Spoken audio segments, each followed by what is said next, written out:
What's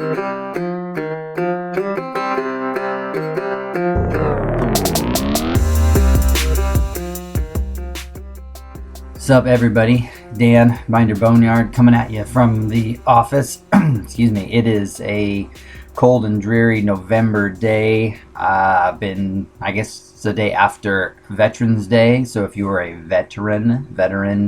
vet, thank you. Appreciate your service. Thanks for all you did. Even if you were not a gun-toting front-line infantryman, everything you do is important. So appreciate you, veterans.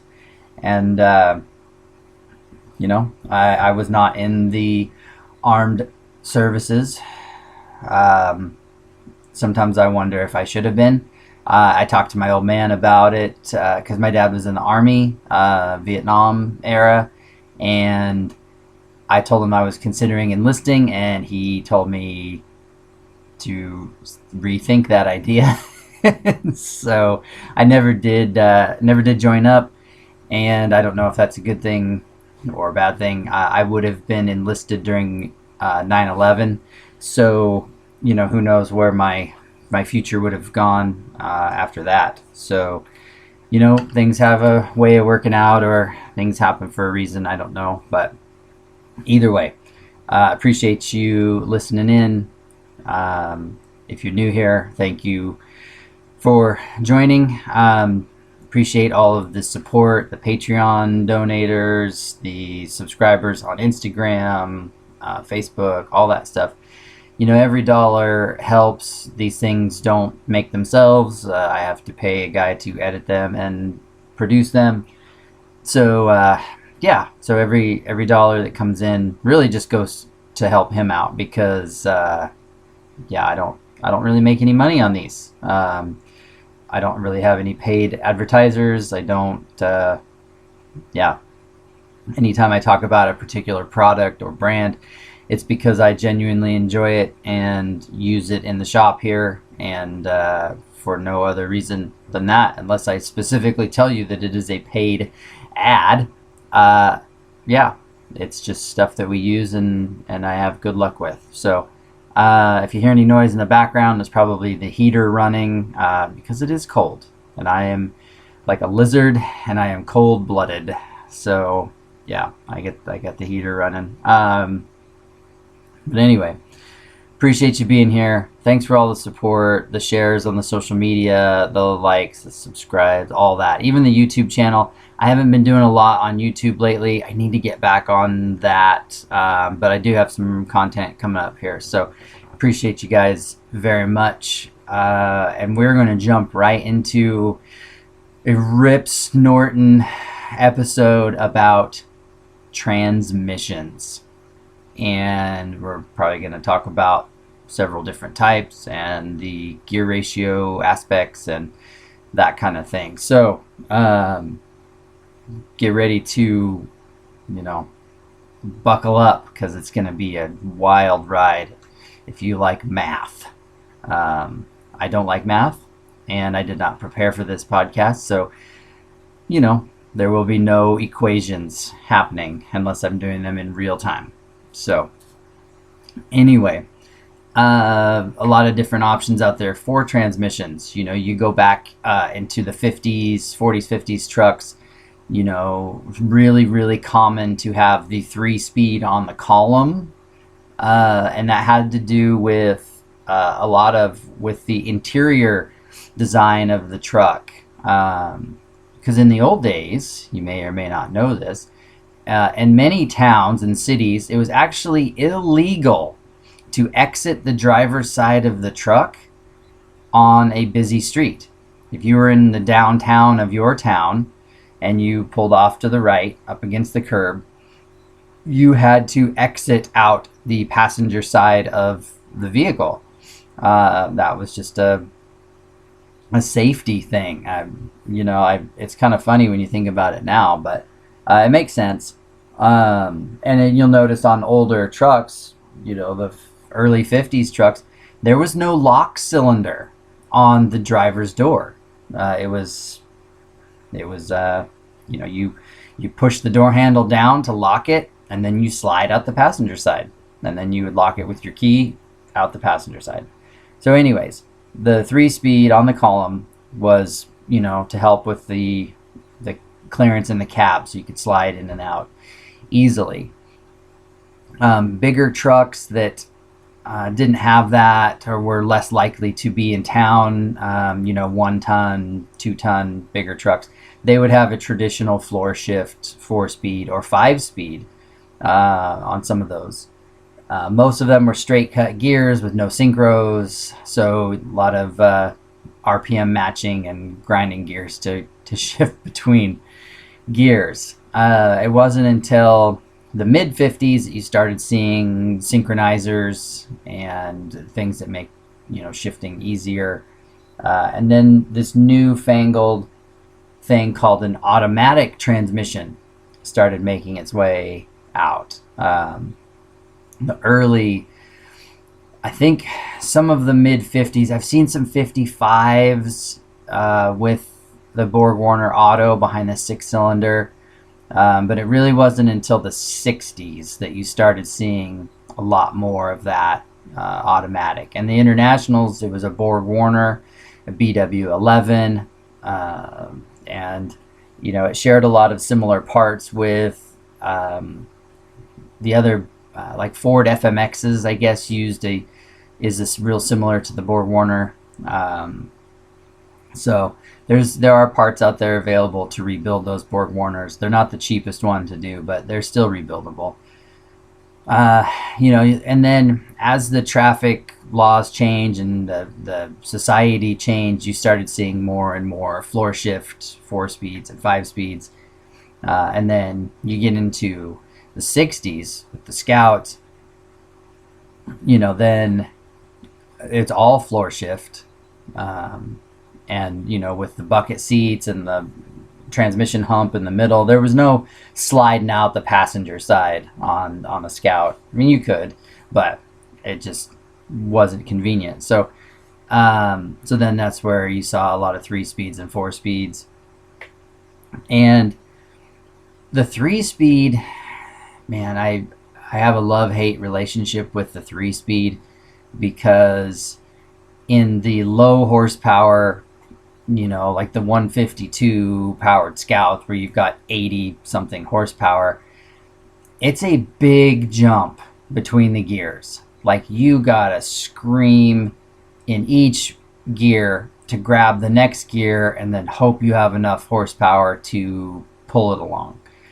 And I spent many a time going over mountain passes in second gear, wound out, 427 axle gears and 31-inch tires, just screaming at 36 miles an hour, just, red line on the 152 for, 10 minutes straight. You pull Mount Hood, I would go through rhododendron zigzag, and by the time I got past the Dairy Queen at Zigzag, if you're familiar with Highway 20 in Oregon, or Highway 26, I'd have to downshift into second. And from Zigzag all the way to Government Camp, which is like, I want to say it's like 18 miles, I was just floored. There was nowhere to shift back into third. I didn't have the horsepower to pull that grade, and so it was second gear, wide open, and it was painful. I'd have to pull over and let people go around me because everyone else is going way faster. So that's why the 4-speed is something I always recommend to guys still running the 4-cylinder. It's a big job to put a 4-speed in an 80. There's a lot of changes that have to happen, but if you have an 800, get rid of that 3-speed and try to get into the 4-speed if you can, because when I did that conversion, then all of a sudden I was going over the mountain in third gear instead of fourth gear, but third gear and with that same setup, 427s, 31-inch tires, I was able to do like 45 miles an hour. So it's still slow, but bearable. Because, man, anything below 40 in today's traffic patterns is dangerous. So being able to go over 40, 45, that was helpful, especially in the winter, with the snowy passes and stuff. It was just more drivable. And you'll see that in the older trucks too, with the 3-speed on the column. You had these big jumps between the gears, but most of the trucks you had 6 cylinders. So you were running, 110 horse, 120 horse, and that made it more manageable. And that's why I said I have a love-hate relationship, because in the early Scout 2s or the late 800s, you could have a 304 with a 3-speed. It was fragile. The 3-speeds were not up to the task of handling that much horsepower, but you could pull the gears. You would have the horsepower to pull that gear, and so you could really get going pretty fast from first, second to third. Like, you picked up speed pretty fast, and like I said, it had the power to pull.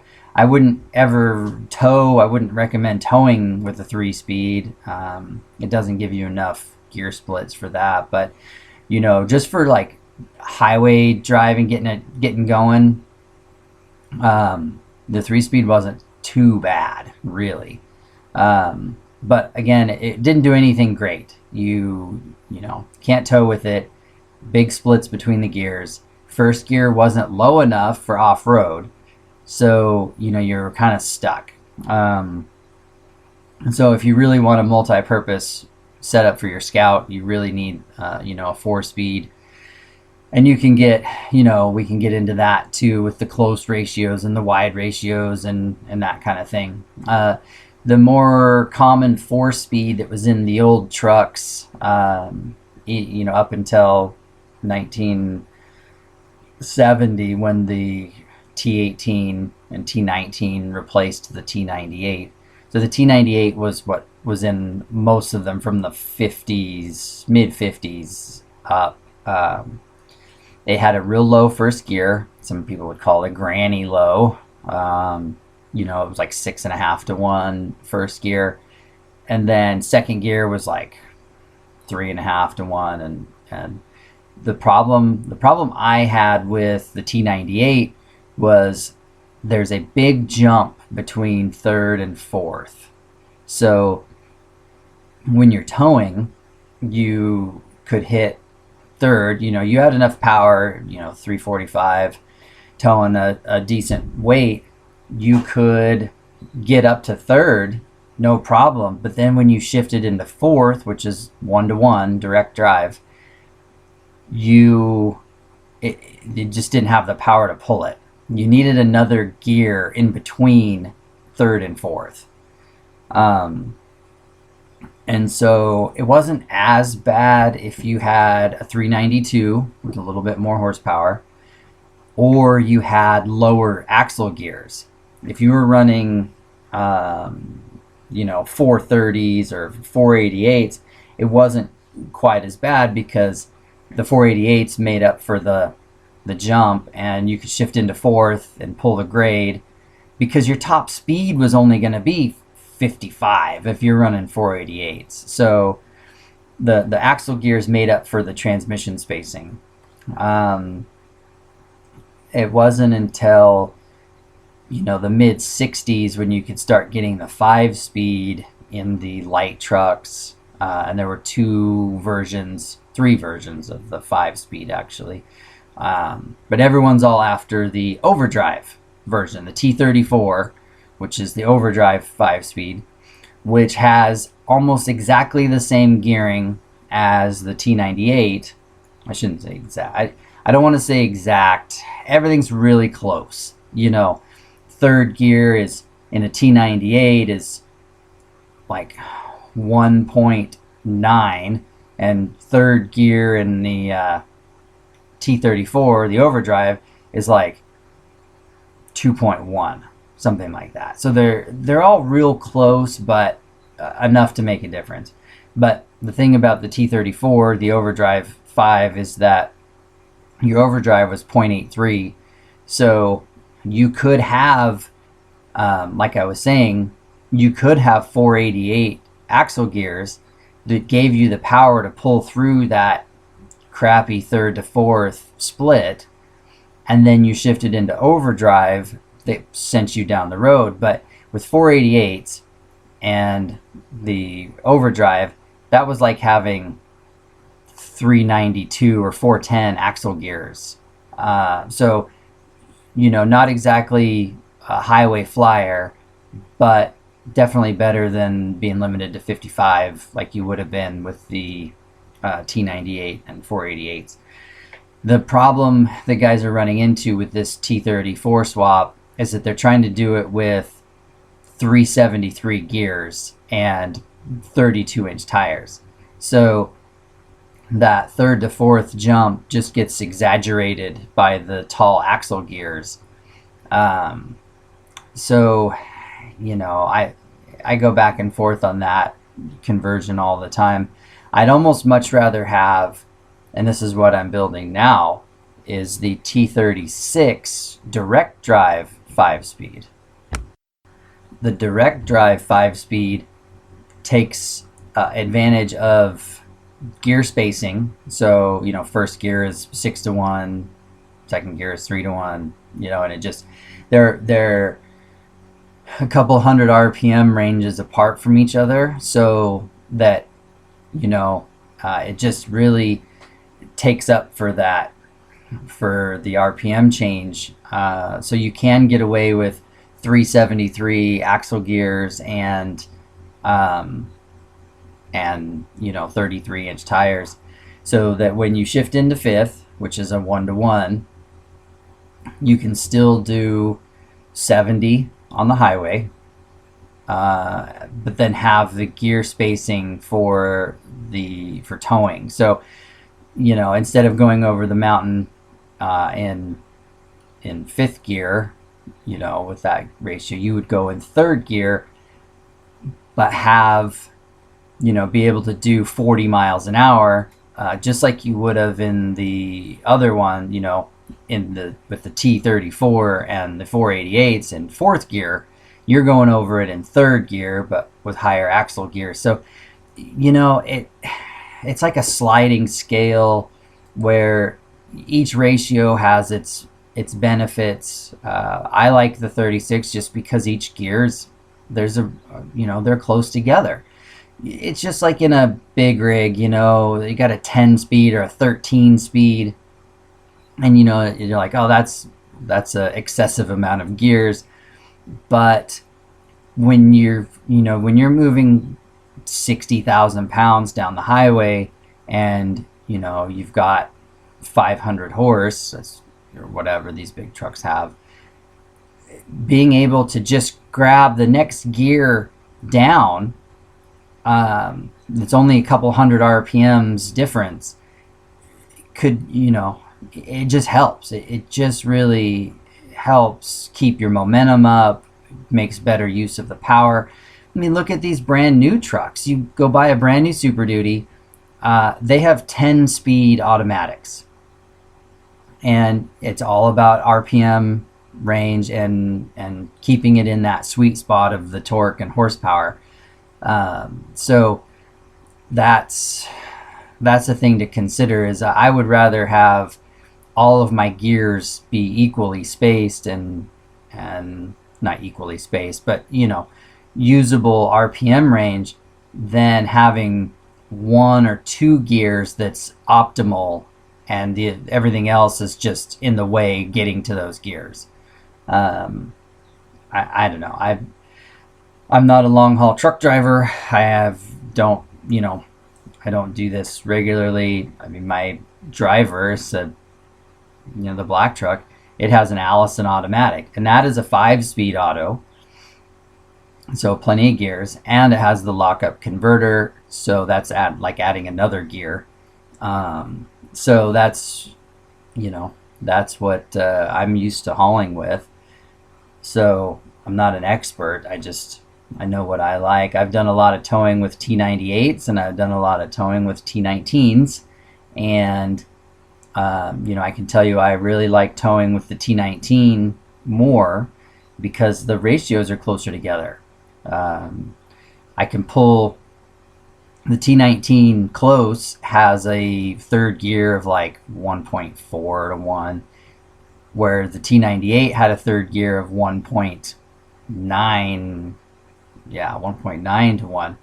So in the same RPM range, the T98 is like 4 miles an hour slower than the T19 in the same RPM range. But I know that my 345 that I usually pull with had the horsepower to pull pretty much what I had behind it in that gear. And then if I had to, God forbid, shift down into second, if the grade was real bad, it still was taller than the second gear in the T98. So I could still go faster than I could with the T98. The downside is the T19 close has a 4 to 1 first gear.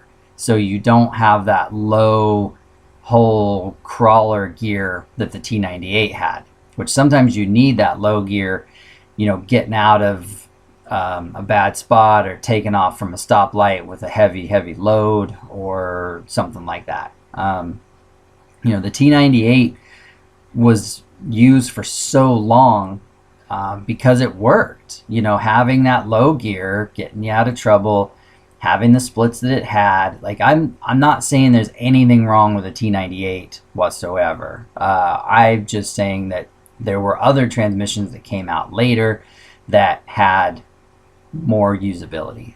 That's all. So most of your Scout transmissions were close ratios. The 4-speeds that came in the 800s, those were close ratio T18s or T98. And so they had a 4 to 1 first gear and then the other split. So they were great drivers. I loved having that 4-speed behind a 4-cylinder. Just made them so much more enjoyable to drive. And then it was later, the early Scout 2s, you could get a T18 with a wide ratio. And there are guys that claim that doesn't exist. I've got several here, and I've had several over the years that were wide ratio T18s from Scout 2s. And we can even build you one. If you want a wide ratio 18, we can do it because you take the gears from a T98, wide ratio gears. You use the output shaft from the T18 in the Scout transmission, wide or close ratio.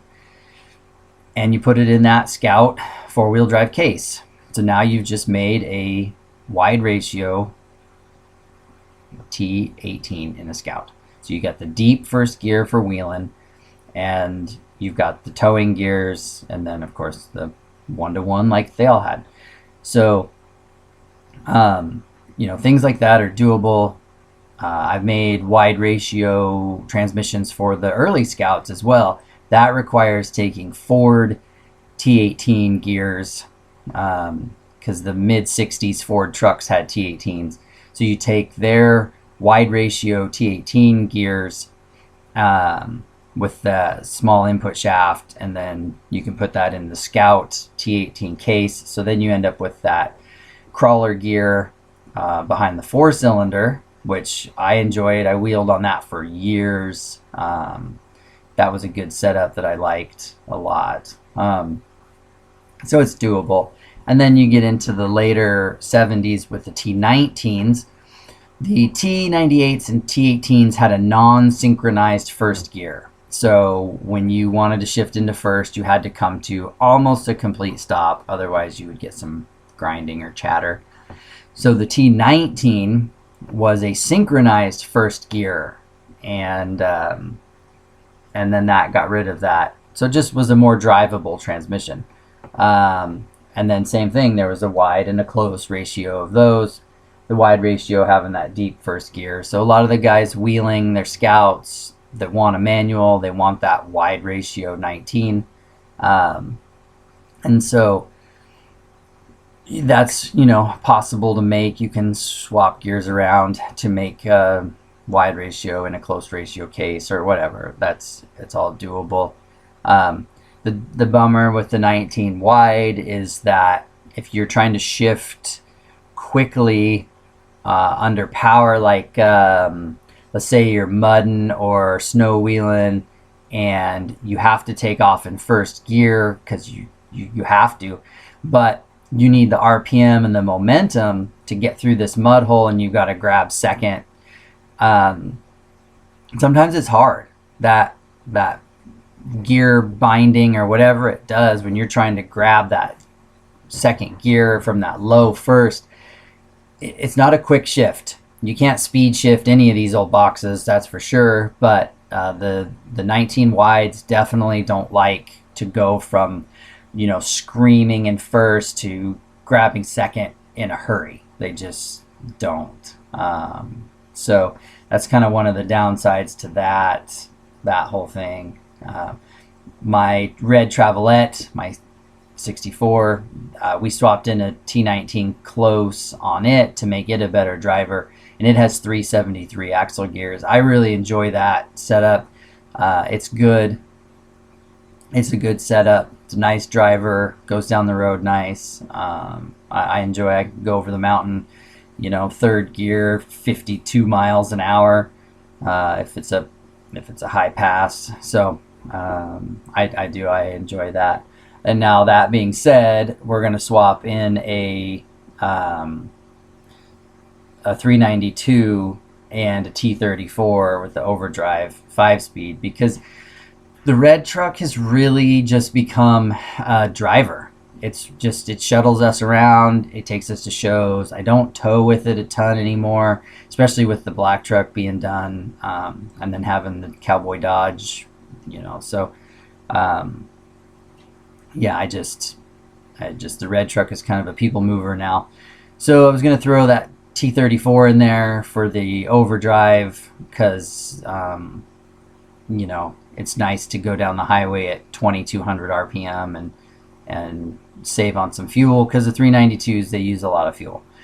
So we're going to swap that in here probably this winter so that I have it ready for the summer show season, summer cruising. But anyway, one other interesting thing to note, the NV4500 swap that guys like to do, IH Parts America sells the adapter kits for that. The NV4500 has almost exactly the same gear ratio split as the T34 or the T98 with the overdrive. The reason why the 4500 works so well is that modern trucks have more horsepower and a little bit different gearing. So you can get away with that third to fourth split in the NV4500 in your Dodge diesel or your Chevy with your 8.1, because you've got the horsepower to pull that jump. If you're low on power, you don't have that jump. So you don't have the power to pull that jump. So I thought that was an interesting little anecdote about modern transmissions. Because, the NV5600, it's just got more gears closer together. Just usable power. We'll jump back on the automatics real quick. So the 727 came out in the 70s to replace the Borg Warner.